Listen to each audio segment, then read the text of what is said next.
दोस्तों, कभी कभी हम जो सुनते और समझते हैं वो पूरी तरह सत्य नहीं होता। आपने कई महापुरुषों की बातें सुनी होंगी, कई बुद्ध पुरुषों की बातें सुनी होंगी। जब भी आप उनकी बातें सुनते हैं तो आपके मन में एक प्रश्न उठता है, और वह प्रश्न यह है, क्या हमारा सांसारिक जीवन जीना व्यर्थ है? क्या हमें केवल आध्यात्मिक जीवन जीना चाहिए? क्या हमें खुद की खोज करनी चाहिए? क्या हमें संसार के भोग विलास का उपभोग नहीं करना चाहिए? जो लोग इस सांसारिक जीवन में फंसे हुए हैं, उनका जीवन पूरी तरह से व्यर्थ है।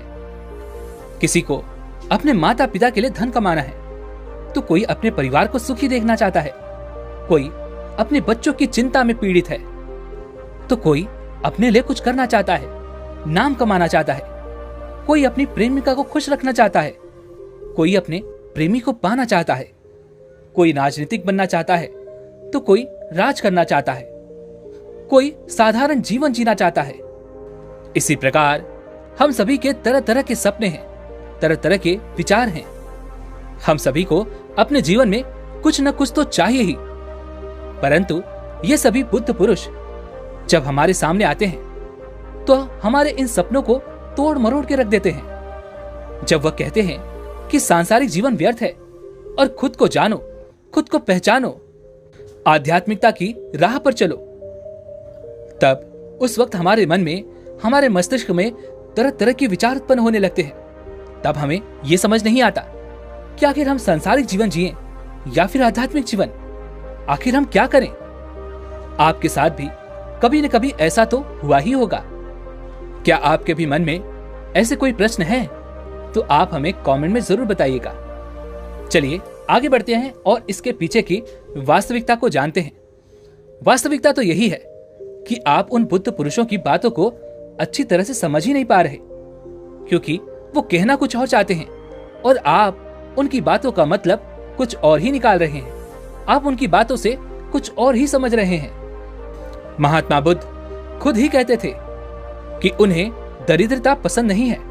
वह अपने हर एक उपासक को आर्थिक रूप से सफल बनने के लिए कहते हैं, क्योंकि जब तक आप दरिद्र हैं, निर्धन हैं, तब तक आप कभी भी खुद को जानने के मार्ग पर आगे नहीं बढ़ सकते। और ठीक उसी प्रकार संपन्नता और अमीर होना भी आपके आध्यात्मिक मार्ग की बाधा बन जाती है।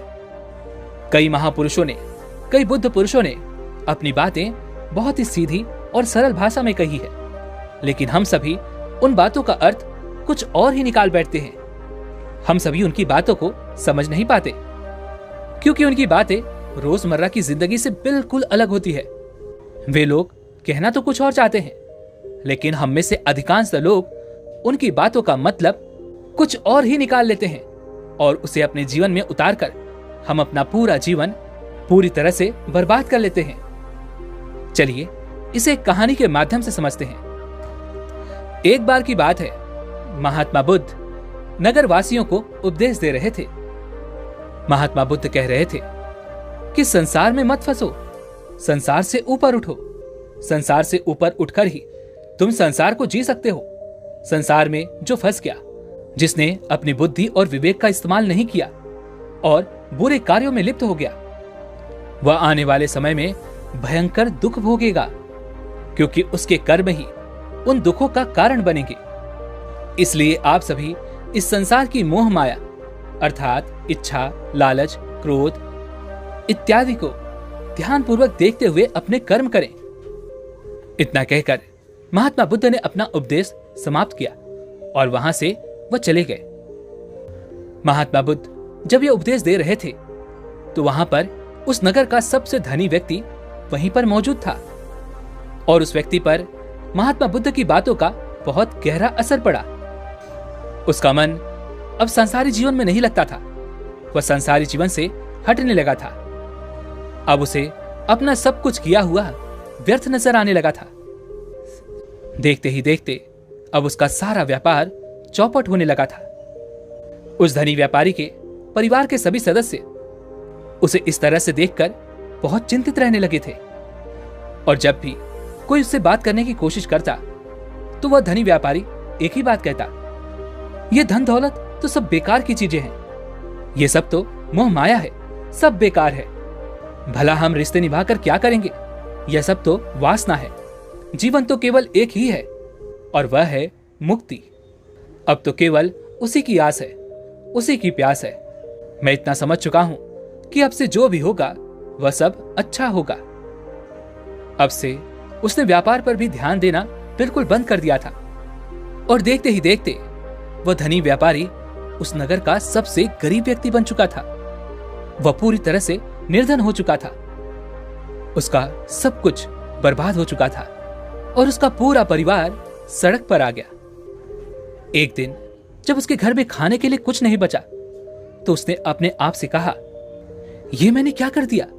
सब कुछ तो बहुत अच्छा चल रहा था, लेकिन मैंने अपने हाथों ही सब कुछ बर्बाद कर दिया। आज मेरे परिवार का हर एक सदस्य भूखा है, उनके पास खाने के लिए कुछ नहीं और मैं उनके लिए कुछ नहीं कर पा रहा। वह यह सब सोच ही रहा था कि तभी उसे याद आया कि उसने महात्मा बुद्ध की बातों में आकर अपना जीवन बर्बाद कर लिया। ना तो उसे मुक्ति मिली और ना ही धन। वह सोच रहा था, मैं तो कहीं का नहीं रहा। थोड़े थोड़े भोजन के लिए भी आज मुझे रोज मरना पड़ता है। हर रोज मुझे मेहनत करनी पड़ती है, तब जाके मेरे परिवार को 2 वक्त की रोटी मिल पाती है। अपने परिवार की इस तरह से बुरी हालत देखकर उससे रहा नहीं गया। वह बहुत चिंतित रहने लगा था। वह बहुत परेशान हो चुका था। एक दिन वह अपने घर से भाग गया। एक रास्ते में जब वह आगे बढ़ रहा था तब उसके मन में ख्याल आया कि वह कहां जाएगा, किससे मदद मांगेगा, आखिर अब उसका साथ कौन देगा। तभी उसे याद आया कि उसे महात्मा बुद्ध के पास ही जाना चाहिए, क्योंकि बुद्ध के कारण ही आज उसकी ये हालात हैं। उसके हालात के जिम्मेदार तो वही हैं। मैं तो सीधा सीधा अपने मार्ग पर जा रहा था, लगातार अपने व्यापार में उन्नति कर रहा था, लेकिन जब से मैंने उनकी बातें सुनी तब से मेरा मन विचलित हो गया। मुझे समझ नहीं आया कि मैं जो जीवन जी रहा हूं क्या वो सत्य है या फिर जो वो जीवन जी रहे हैं वो सत्य है। उनकी चिकनी चुपड़ी बातों में आकर मैंने अपना सब कुछ बर्बाद कर दिया। मेरे हालात के जिम्मेदार तो वही हैं, इसलिए मुझे उनके पास ही जाना चाहिए। अपने मन में क्रोध लिए 2 दिनों की लंबी यात्रा करके वह महात्मा बुद्ध के पास पहुंचा और क्रोध में आकर महात्मा बुद्ध से कहता है, हे बुद्ध, आपको कोई ज्ञान नहीं, ना ही आपने सत्य की प्राप्ति की है। आप तो केवल भोले भाले लोगों को फंसाना जानते हैं, अपनी चिकनी चुपड़ी बातों में उन्हें बहलाना जानते हैं। आप लोगों के सीधेपन का फायदा उठाकर अपनी प्रसिद्धि और अपनी प्रशंसा करवाते हैं। आप हमें ऐसे सपने दिखाते हैं जो कभी पूरे नहीं हो सकते। मैं भी ऐसा ही एक सीधा साधा व्यक्ति था और मैं उस नगर का सबसे बड़ा धनी व्यक्ति था। आपसे मिलने से पहले सब कुछ ठीक चल रहा था। मेरे पास धन की कोई कमी नहीं थी, सारे ऐशो आराम थे, सारी सुख सुविधाएं थी। लेकिन जब से मैंने आपका उपदेश सुना, मैं आपसे इतना प्रभावित हो गया कि मैंने आपकी बातों को ही मानना शुरू कर दिया और वो सारी चीजें छोड़ दी जो मुझे संसारी जीवन से जोड़ती थी। अर्थात संसार की सारी मोह माया मैंने त्याग दी और आज देखिए, आपकी वजह से मेरा पूरा परिवार भिखारी बन चुका है। वो छोटी सी कुटिया में रहता है, यहाँ तक कि रोज के खाने के लिए भी हमें तिल तिल मरना पड़ता है। आपकी वजह से मैं पूरी तरह से बर्बाद हो चुका हूं। उस व्यक्ति के इतना कहने के बाद महात्मा बुद्ध बड़ी शांति से मुस्कुराते हुए उस व्यक्ति से कहते हैं, आखिर तुम्हारे साथ क्या हुआ है और तुमने मेरी बातों का क्या मतलब निकाला? इस पर वह व्यक्ति महात्मा बुद्ध को सारी बातें बता देता है। आप कहते हैं कि धन दौलत की इच्छा करना, ये कामना, ये वासना सब बुरी है। आप सांसारी जीवन को बुरा कहते हैं और खुद इस संसार में आकर भिक्षा मांगते हैं। आप आध्यात्मिक जीवन को अच्छा बताते हैं, किंतु मेरा एक प्रश्न है, इस आध्यात्मिक जीवन से हमें क्या मिलता है? इससे हमें क्या लाभ? आपने कहा था कि हमें आध्यात्मिक जीवन से सुख प्राप्त होता है, लेकिन मैंने तो जब से आध्यात्मिक जीवन अपनाया है तब से मुझे केवल दुख ही दुख मिला है। यहां तक कि मेरे पास जो कुछ भी था वो भी सब मैं खो बैठा हूं। आप लोगों को झूठा सुख दिखाकर उन्हें अंधकार में ढकेल देते हैं। क्या ये वास्तविकता नहीं है? इस पर महात्मा बुद्ध मुस्कुराते हुए उस व्यक्ति से कहते हैं, भंते, तुम बहुत दूर से आए हो अभी तुम विश्राम करो, रात को आकर मैं तुम्हें तुम्हारे सभी प्रश्नों का जवाब दे दूंगा। पहले तो उस व्यक्ति ने इनकार किया, लेकिन महात्मा बुद्ध के आग्रह पर वह व्यक्ति महात्मा बुद्ध की बात मान गया और आश्रम में जाकर विश्राम करने लगा। रात्रि के वक्त महात्मा बुद्ध उस व्यक्ति के पास आए और कहा, भंते, मैंने एक व्यक्ति की बात सुनी। वह कह रहा था कि एक हाथी हवा में उड़ रहा था और वह अपने पर तेजी से मारता हुआ हवा में और तेजी से उड़ता हुआ चला जा रहा था। उसने तो यह भी देखा कि एक बड़ी मछली अपने पैरों से जमीन पर चल रही थी और एक कुत्ता समुद्र की गहराइयों में सांस ले रहा था। इतना कहकर महात्मा बुद्ध शांत हो गए। वह व्यक्ति महात्मा बुद्ध की ये सारी बातें सुनकर महात्मा बुद्ध से कहता है, हे तथागत, उसके आगे क्या हुआ? आखिर आप चुप क्यों हो गए? तभी महात्मा बुद्ध उस व्यक्ति को समझाते हुए कहते हैं, भंते, क्या तुम्हें लगता है कि ऐसा वास्तव में हो सकता है? इस पर वह व्यक्ति जवाब देते हुए कहता है, हे बुद्ध, अगर आप कह रहे हैं तो यह अवश्य ही सच होगा, क्योंकि आप इतने बड़े ज्ञानी हैं, आपने सत्य की प्राप्ति की है, तो आपके मुख से निकला हुआ हर एक शब्द तो सत्य ही होगा। तभी महात्मा बुद्ध मुस्कुराते हुए उस व्यक्ति से कहते हैं, भंते, क्या तुमने कभी पहले ऐसा कभी होते हुए देखा है? क्या तुमने कभी किसी हाथी को देखा है जो पर के साथ हवा में तेजी से उड़ता जा रहा हो? इसके जवाब में वह व्यक्ति कहता है, हे तथागत, मैंने तो कभी नहीं देखा। तभी महात्मा बुद्ध कहते हैं, तो तुमने मुझसे प्रश्न क्यों नहीं किया कि आखिर वह हाथी आकाश में कैसे उड़ सकता है? इसके जवाब में वह व्यक्ति कहता है, हे तथागत, आपके मुख से सुनकर मुझे ऐसा लगा कि मानो वो सत्य हो, और आप कह रहे हैं तो यह सत्य ही होगा, इसलिए मैंने आपसे एक भी बार प्रश्न नहीं किया। तभी महात्मा बुद्ध उस व्यक्ति को समझाते हुए कहते हैं, भंते, कभी किसी की बातों पर मत जाना, बल्कि खुद विचार करो, स्वयं सोचो कि उस बात में कितनी सच्चाई है। वह जो व्यक्ति कह रहा है, क्या वह सच है? आखिर वह कहना क्या चाहता है? हो सकता है कि वह कुछ और कहना चाहता हो और तुम उसका अर्थ कुछ और ही निकाल रहे हो। कम से कम तुम्हें एक बार प्रश्न करके यह समझना तो चाहिए कि आखिर वह कहना क्या चाहता है। अगर तुम मुझसे पूछते कि आखिर वह हाथी हवा में कैसे उड़ सकता है, तो इसका जवाब मैं तुम्हें अवश्य देता। मैं तुम्हें ऐसा बताता कि एक छोटा सा बच्चा अपने खिलौनों के साथ खेल रहा है, वह हाथी को हवा में उड़ा रहा है और कुत्ते को पानी में डुबा रहा है, और रही बात मछली की, तो वह उसे जमीन पर चला रहा है। क्या ऐसा संभव नहीं हो सकता? इसके जवाब में वह व्यक्ति कहता है, हाँ, बिल्कुल ऐसा हो सकता है। आगे महात्मा बुद्ध उस व्यक्ति को कहते हैं, इसी प्रकार मैं कभी किसी को निर्धन या दरिद्र होने के लिए नहीं कहता। निर्धनता या दरिद्रता तुम्हारे विकास में बाधक बन जाती है, जिससे तुम और कुछ नहीं सोच पाते, ना ही कुछ समझ पाते हो। इन भिक्षु संघ को देखो, जब इन्हें भोजन की आवश्यकता होती है तो यह भिक्षा मांगने के लिए निकल पड़ते हैं, लेकिन यह भिक्षा कहां से आती है? इसके जवाब में वह व्यक्ति कहता है, हे तथागत, हर कोई रोज मेहनत करता है ताकि उसके परिवार का पालन पोषण हो सके, और जो वो मेहनत करता है उसके बदले में उसे कुछ पैसे मिलते हैं। उन पैसों से वह भोजन खरीदता है, और वही भोजन वह आपको भी सौंपता है, और वहीं से भिक्षा आती है। तभी महात्मा बुद्ध उस व्यक्ति से एक और प्रश्न करते हैं, भंते, यह बात तो सत्य है, लेकिन तुम क्या मुझे यह बता सकते हो कि आखिर यह धन कहां से आता है? इसका जवाब देते हुए वह व्यक्ति कहता है, हे तथागत, धन तो सभी लोग अर्जित करते हैं, सभी कमाते हैं। तभी महात्मा बुद्ध उस व्यक्ति को समझाते हुए कहते हैं, ठीक इसी प्रकार दुनिया में यदि हर कोई भिक्षा मांगने लग जाए तो आखिर भोजन कहां से आएगा? अनाज कौन उगाएगा? व्यापार कौन करेगा? और लोगों की रक्षा के लिए धन कहां से इकट्ठा होगा? लोगों की जरूरतें कैसे पूरी होगी?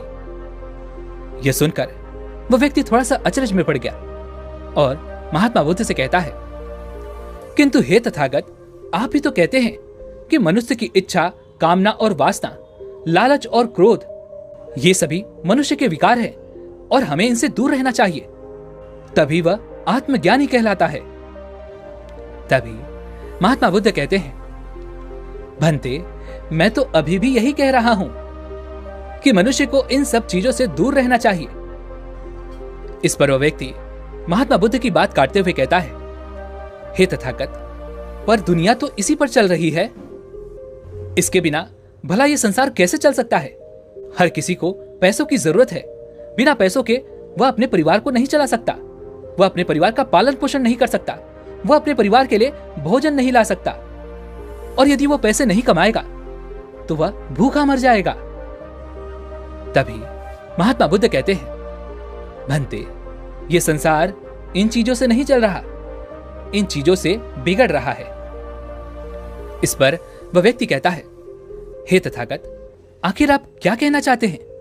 मैं आपकी बात समझ नहीं पा रहा। संसार में इच्छा, कामना, वासना और क्रोध ही तो है, और जब हम इनका त्याग कर देते हैं तब हम आध्यात्म के मार्ग की ओर आगे बढ़ते हैं, अर्थात मुक्ति के मार्ग पर, यानी कि हम सन्यासी के मार्ग पर चलते हैं। इस पर महात्मा बुद्ध जवाब देते हुए कहते हैं, भंते, तुमने जो कुछ कहा वह भी एक बहुत बड़ा सत्य है। इच्छा, कामना, वासना और क्रोध, ऐसी ही बुरी भावनाओं को छोड़ देने से हम संसार छोड़कर सन्यासी हो जाते हैं, और इन्हीं सभी चीजों को छोड़कर भी हम संसार में जी सकते हैं, धन कमा सकते हैं, मान, पद, प्रतिष्ठा और सम्मान कमा सकते हैं, क्योंकि हम सब अपना कर्म ही तो कर रहे हैं। एक किसान खेती करता है, पर वह अपनी खेती बिना बुरी भावनाओं के भी कर सकता है।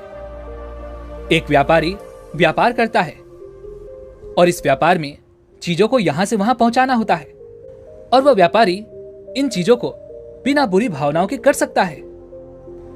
ठीक उसी प्रकार एक राजा भी अपनी प्रजा की रक्षा करता है, और वह भी अपने कर्म बिना किसी बुरी भावना के कर सकता है। और एक भिक्षु इन सभी लोगों को सही प्रकार और सही कार्य करने के लिए मार्गदर्शन करते हैं, जो उस भिक्षु का कर्म है, जो उसका कार्य है। और जो व्यक्ति जागृत होकर अपने कर्मों का सही पालन करता है, वास्तविकता में वही सन्यासी है, वही भिक्षु है, क्योंकि हम जो भी कर्म कर रहे हैं वह हमारा इस संसार में रहने के लिए, जीवित होने के लिए, जीवन जीने के लिए केवल एक माध्यम मात्र ही है। उसे छोड़कर हम कुछ भी नहीं पा सकते, और हमारे सभी कर्म करते हुए हमारा मुख्य उद्देश्य जागृत होना है, खुद को पहचानना है, खुद को जानना है। एक बार यदि हमारे भीतर ज्ञान का उदय हो गया, तब हम चाहे जो भी करें, वो फिर संसारी हो या सन्यासी, सब एक ही होते हैं। इस पर वह व्यक्ति महात्मा बुद्ध से कहता है, हे बुद्ध, किंतु मैंने तो देखा है कि आप अपने संग में उन लोगों को भी शामिल कर लेते हैं जो लोग अपने परिवार को छोड़कर आए हैं, अपने माता पिता को छोड़कर आए हैं, अपने बीवी बच्चों को छोड़कर आए हैं। क्या आप उनसे कभी यह कहते हैं कि जाकर अपनी जिम्मेदारियां पूरी करो, जाओ अपनी जिम्मेदारियां संभालो और धन कमाओ, और वहीं पर रहकर तुम आत्मज्ञान प्राप्त करो? उस व्यक्ति के प्रश्न का जवाब देते हुए महात्मा बुद्ध कहते हैं, भंते, क्या तुम हाथी को हवा में उड़ा सकते हो? इसके जवाब में वह व्यक्ति कहता है, नहीं, मैं नहीं उड़ा सकता। तभी महात्मा बुद्ध कहते हैं, केवल एक बच्चा ही हाथी को हवा में उड़ा सकता है। ठीक उसी प्रकार जिस व्यक्ति को जो बनना है वो तो वो बनकर ही रहेगा। जैसे किसी व्यक्ति को राजा बनना है तो वह राजा बनेगा, किसी व्यक्ति को व्यापारी बनना है तो वह व्यापारी बनेगा। ठीक इसी प्रकार यदि किसी व्यक्ति को आत्मज्ञान की प्राप्ति करनी है तो उसे सब कुछ तो त्यागना ही होगा। आगे महात्मा बुद्ध उस व्यक्ति से कहते हैं, भंते, क्या तुम सब कुछ छोड़कर आत्मज्ञान के मार्ग पर आगे बढ़े थे, या फिर तुम ये सोच रहे थे कि इस रास्ते पर चलकर जीवन आसान हो जाएगा, जो होगा सब अच्छा होगा, सब कुछ अपने आप ही मिलने लगेगा, मुझे तो कुछ करने की आवश्यकता ही नहीं पड़ेगी, सारे दुख, दर्द, सब कुछ समाप्त हो जाएगा और जीवन में चमत्कार होने लगेगा और अंत में मुक्ति भी मिल जाएगी। महात्मा बुद्ध की यह बात सुनकर उस व्यक्ति को अपनी गलती का एहसास हो गया। वह तुरंत ही महात्मा बुद्ध के चरणों में गिर पड़ा और कहने लगा, हे तथागत, आप सत्य कहते हैं। मैंने तो कुछ ऐसा ही सोचा था। क्योंकि मेरा व्यापार सही नहीं चल रहा था तो मुझे लगा कि सब कुछ छोड़कर सब मिल जाएगा। मुझे कुछ करने की आवश्यकता ही नहीं पड़ेगी और मेरे सारे दुख दर्द हमेशा हमेशा के लिए खत्म हो जाएंगे और मैं आत्मज्ञान भी प्राप्त कर पाऊंगा। तभी महात्मा बुद्ध उस व्यक्ति से कहते हैं, भंते, भिक्षु हो जाना कोई आसान बात नहीं है। इसके लिए सब कुछ त्यागना पड़ता है। एक एक चीज जिसे तुम बहुत प्रेम करते हो, वो सारी चीजें तुमसे एक एक करके दूर हो जाती हैं। तो क्या तुम भिक्षु बनने के लिए तैयार हो? क्या तुम सब कुछ छोड़कर आध्यात्म की मार्ग में आगे बढ़ना चाहते हो? इसके जवाब में वह व्यक्ति कहता है, हे तथागत, मुझे मेरी गलती का एहसास हो चुका है। मुझे भिक्षु नहीं बनना। मैं तो व्यापारी ही ठीक हूं। मैं तो अपने संसारी जीवन में ही ठीक हूं। परंतु अब भी मेरे मन में एक प्रश्न शेष बचा है। अगर आपकी आज्ञा हो तो वह प्रश्न भी मैं आपसे पूछना चाहूंगा। तभी महात्मा बुद्ध उसे आज्ञा देते हैं। इस पर वह व्यक्ति कहता है, हे तथागत, आप ही तो कहते हैं कि धन नहीं कमाना चाहिए। पद, प्रतिष्ठा, अहंकार हमें दुख की ओर ले जाते हैं और संसार में यही तो है, और क्या है। यदि हमें संसारी जीवन जीना है तो हमें यह सब तो करना ही पड़ेगा। तभी महात्मा बुद्ध मुस्कुराते हुए उस व्यक्ति से कहते हैं, क्या तुम्हें भूख लगी है? इस पर वह व्यक्ति कहता है, हां तथागत, मुझे बहुत भूख लगी है। तभी महात्मा बुद्ध उस व्यक्ति को भोजन करवाते हैं। उसे भरपेट भोजन खिलाने के बाद महात्मा बुद्ध उस व्यक्ति से कहते हैं, लो और खाओ, ये सब तुम्हारे लिए ही है। इसके जवाब में वह व्यक्ति कहता है, हे तथागत, मैं पहले ही बहुत ज्यादा खा चुका हूं। अब मुझसे और नहीं खाया जाएगा। मेरे पेट में अब थोड़ी भी जगह नहीं रह गई। यदि मैंने और अधिक खाया तो मेरा पेट दर्द करने लग जाएगा और फिर मुझे तरह तरह की परेशानियां होने लगेंगी। मैं परेशान हो जाऊंगा। तभी महात्मा बुद्ध मुस्कुराते हुए उस व्यक्ति से कहते हैं, भंते, मैं भी तो तुम्हें यही समझाने का प्रयास कर रहा हूं कि जितनी जरूरत है उतना ही खाओ, उतना ही धन कमाओ जितने की तुम्हें आवश्यकता है। क्योंकि हर चीज जब हद से ज्यादा हो जाती है तो वह नुकसान जरूर पहुंचाती है। फिर वो चाहे धन हो, चाहे इच्छा, चाहे लालच या फिर कामना या वासना, सब कुछ हद से ज्यादा आपको नुकसान ही पहुंचाएगा और ये सब आपको केवल दुख ही देंगे। इसलिए इन्हें नियंत्रण में रखना चाहिए। जितनी की हमें आवश्यकता है उतना ही हमें चाहिए और जब आप इसे नियंत्रण में रखते हैं तो यह कभी आपको दुख नहीं दे पाएगा। आप हमेशा सुखी रहोगे। आगे महात्मा बुद्ध उस व्यक्ति से कहते हैं, भंते, धन कमाना आवश्यक है क्योंकि धन की कमी नहीं होनी चाहिए, भोजन की कमी नहीं होनी चाहिए, किसी भी कार्य को करने के लिए मन में इच्छा की कमी नहीं होनी चाहिए। लेकिन उसी के साथ तुम्हें यह भी ध्यान रखना है कि इच्छा अत्यधिक भी नहीं होनी चाहिए। और मैं तुम्हें यही समझाने का प्रयास कर रहा हूं, मैं तुम्हें यही ज्ञान देने का प्रयास कर रहा हूं कि मध्य में रहो, ना कम न ज्यादा। इसलिए जाओ और धन कमाओ, व्यापार करो, अपने कर्म से ना केवल अपना बल्कि दूसरों का भला भी करो। जब तुम अपने किए गए सांसारिक कार्यों से लोगों का भला करते हो तब तुम में और किसी सन्यासी अर्थात किसी भिक्षु में कोई अंतर नहीं रह जाता। बस सभी के मार्ग अलग होते हैं लेकिन मंजिल एक ही होती है और तुम कभी मार्ग से भटक ना जाओ। इसलिए ऐसे लोगों की संगत में रहना जो तुम्हें आत्मज्ञान के सीधे मार्ग पर ले चलें, जो सांसारिक जीवन से हटकर नए जीवन में प्रवेश करवाएं, क्योंकि वे लोग बुराइयों से लड़ने में तुम्हारी मदद करेंगे, तुम्हें ताकत मिलेगी और तुम लगातार बिना विचलित हुए आध्यात्म के मार्ग पर लगातार आगे बढ़ते चले जाओगे। इतना कहकर महात्मा बुद्ध शांत हो गए। वह व्यक्ति महात्मा बुद्ध को प्रणाम करके कहता है, हे तथागत, आपकी शिक्षाएं तो बिल्कुल अलग है। आप जो कहते हैं उसके पीछे का अर्थ कुछ अलग ही होता है, बहुत सीधा और सरल, लेकिन हम उसे समझ नहीं पाते। आपके पास चमत्कार का आश्वासन नहीं है, पर आपके पास वह मार्ग है जिस मार्ग पर चलकर मैं अवश्य ही आध्यात्म को प्राप्त कर सकता हूं, जिससे मेरा और लोगों का, सभी का भला होगा।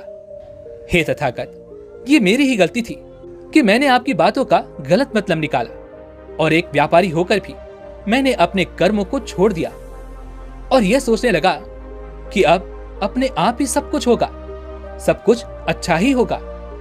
लेकिन यह सत्य है कि अपने आप कुछ नहीं होता। जब हम हाथ पैर चलाएंगे, काम करेंगे, कर्म करेंगे, तभी हमें फल मिलेगा। जब हम हाथ पैर मारना छोड़ देते हैं तो नदी का बहाव हमें अपने साथ बहा कर ले चला जाता है और तब हमारे हाथों में कुछ नहीं रह जाता। और यही मेरे साथ भी हुआ है। हे तथागत, आज से मैं आपको वचन देता हूं कि मैं अपना कर्म पूरी ईमानदारी के साथ करूंगा। आपके दिए हुए मार्ग पर मैं पूरी ईमानदारी से चलूंगा। मैं आपको वचन देता हूं कि मैं एक अच्छा व्यापारी और एक अच्छा इंसान बनकर रहूंगा। मैं आत्मज्ञान के मार्ग पर अपने कर्म करते हुए आगे बढ़ता रहूंगा। इतना कहकर वह व्यक्ति महात्मा बुद्ध को प्रणाम करके वहां से लौट गया। दोस्तों, हमारे साथ भी कुछ ऐसा ही होता है। जब हम किसी सिद्ध पुरुष की बातें सुनते हैं तो हमें लगता है कि यह सांसारिक जीवन व्यर्थ है और हमने जो कुछ भी आज तक कमाया है, जो कुछ भी आज तक कर्म किए हैं, वो सब व्यर्थ है। दुनियादारी की सारी बातें बेकार हैं। हमें तो आत्मज्ञान के मार्ग पर बढ़ना चाहिए, वही सही राह है। लेकिन हम कभी अपने भीतर नहीं देख पाते कि हमें आत्मज्ञान की कोई जरूरत नहीं है, क्योंकि आज हमारा वक्त बुरा चल रहा है और हमें कोई रास्ता नजर नहीं आ रहा। तब हमें आत्मज्ञान नजर आ रहा है। और जब कल हमारा वक्त अच्छा होगा, हमारे जीवन में सुख होगा, तो आत्मज्ञान कहां पर होगा यह हमें ज्ञात नहीं।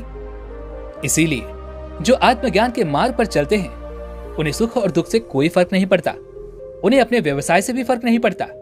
उन्हें जीवन की झंझटों से भी फर्क नहीं पड़ता। वह तो बस आत्मज्ञान के इस मार्ग पर खुशी खुशी चलते रहते हैं और अपनी मंजिल तक पहुंच ही जाते हैं। दोस्तों, आज की इस वीडियो से आपने क्या सीखा वो मुझे आप कमेंट में जरूर बताइएगा। इसी के साथ में उम्मीद है कि आपको आज की वीडियो भी जरूर पसंद आई होगी। तो इस वीडियो को लाइक और अपने दोस्तों के साथ शेयर जरूर कीजिएगा और साथ ही चैनल को सब्सक्राइब और घंटी बटन को भी जरूर दबा दीजिएगा।